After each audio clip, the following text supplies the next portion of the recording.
Hello అండి, welcome back to గాయష్ vlogs. ఈ వీడియోలో నేను చాలా క్విక్గా ఈజీగా అయిపోయే రెసిపీ స్వీట్ ఐటెం అయితే చూపించబోతున్నానండి.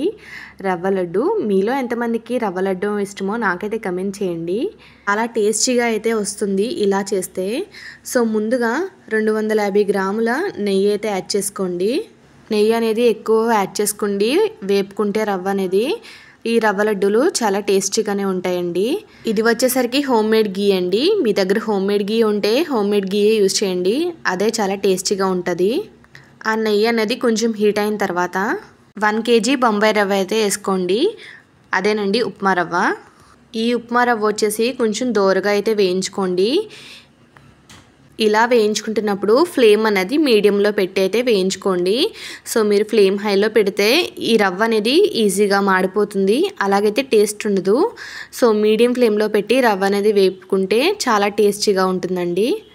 సో నెయ్యి అనేది కొంచెం ఎక్కువ యాడ్ చేసుకోండి. ఎంత ఎక్కువ యాడ్ చేసుకుంటే ఈ రవ్వ ఉండలు అనేవి అంత టేస్టీగా ఉంటాయి. ఈ రవ్వ అనేది చాలామంది మిక్సీ పడుతుంటారండి, అలాగైతే పెద్ద టేస్ట్ ఉండదు. ఇలా రవ్వ అనేది వేగడానికి మీకు ఖచ్చితంగా మీరు తీసుకున్న క్వాంటిటీ పట్టు ఉంటుంది. నేను వచ్చేసరికి 1 kg తీసుకున్నాను కదా, నాకైతే 10 to 15 minutes అనేది పట్టిందండి.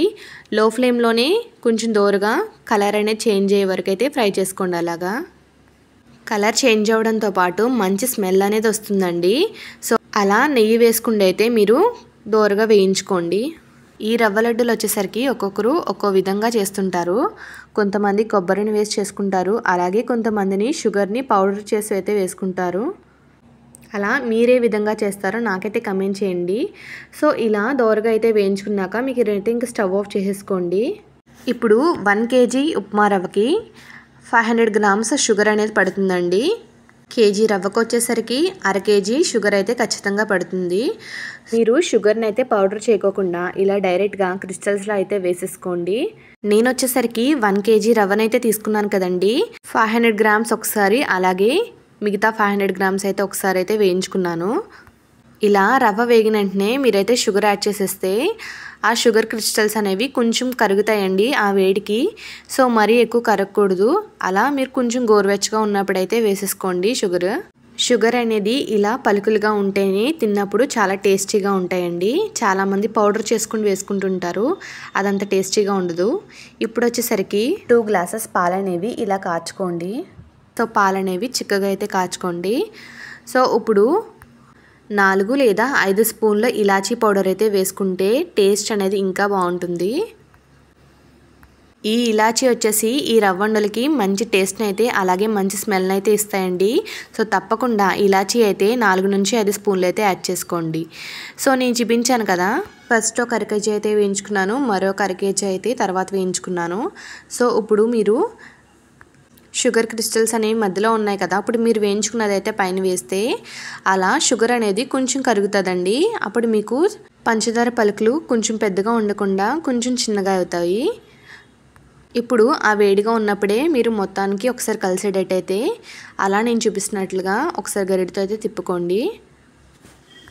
సో ఈ రవ్వండలు వచ్చేసరికి చాలా బాగుంటాయండి టేస్ట్ అయితే. తప్పకుండా మీరు ఇలా ట్రై చేసి చూడండి.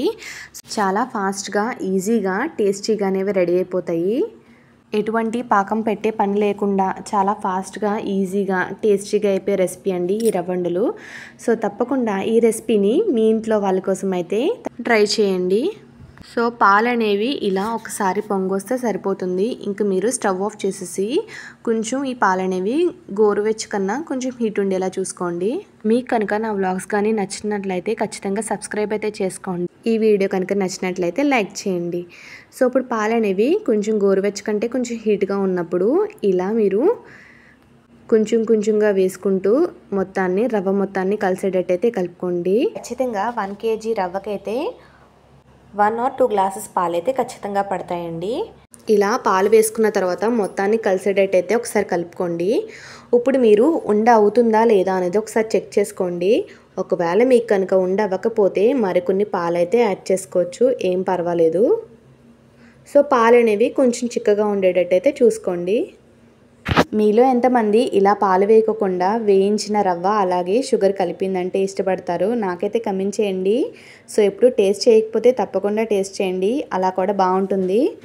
నాకైతే ఇంకొంచెం పాలు అనేవి పట్టినాయండి. సో నాకు కరెక్ట్గా 2 గ్లాసుల పాలు అయితే కరెక్ట్గా పట్టినాయి. ఇప్పుడు కరెక్ట్గా ఉండనేది వస్తుంది.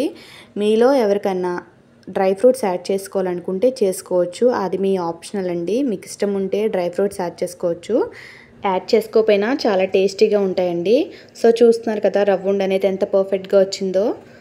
సో నేను రవ్వ అనేది వేడిగా ఉన్నప్పుడే షుగర్ అనేది యాడ్ చేశాను కాబట్టి పంచదార పలుకులు అనేవి పెద్దగా ఉండకుండా కొంచెం కరిగి చిన్నగా అయితాయండి. అలా అయితేనే రవ్వ ఉండలు టేస్ట్ అనేవి ఉంటాయి. సో చూడండి ఎంత పర్ఫెక్ట్గా వచ్చినాయో. సో తప్పకుండా ఈ రవ్వ ఉండల రెసిపీని అయితే మీరు కూడా ట్రై చేయండి. సో మీరు ఎలా చేసుకుంటారో నాకైతే కమెంట్ చేయండి. మీకు కనుక నా వ్లాగ్స్ కనుక నచ్చుతున్నట్లయితే తప్పకుండా సబ్స్క్రైబ్ చేసుకోండి. అలాగే మీ ఫ్రెండ్స్ అండ్ ఫ్యామిలీ మెంబర్స్కి అయితే షేర్ చేయండి. ఈ రెసిపీని మీరు తప్పకుండా ట్రై చేసి నాకైతే ఎలా వచ్చిందో కమెంట్ అనేది చేయండి. సో చూడండి పంచదార పలుకులు అనేవి చాలా చిన్నగా కనిపిస్తున్నాయి కదా. చూడండి రవ్వ ఉండ అనేది ఎంత పర్ఫెక్ట్గా ఉందో. సో తప్పకుండా ఇలా ట్రై చేయండి, మీకు ఎన్ని రోజులైనా నిల్వ ఉంటుంది. మీకైతే ఈ వ్లాగ్ నచ్చిందనే అనుకుంటున్నాను. నచ్చితే తప్పకుండా సబ్స్క్రైబ్ అయితే చేసుకోండి. So see you in the next vlog.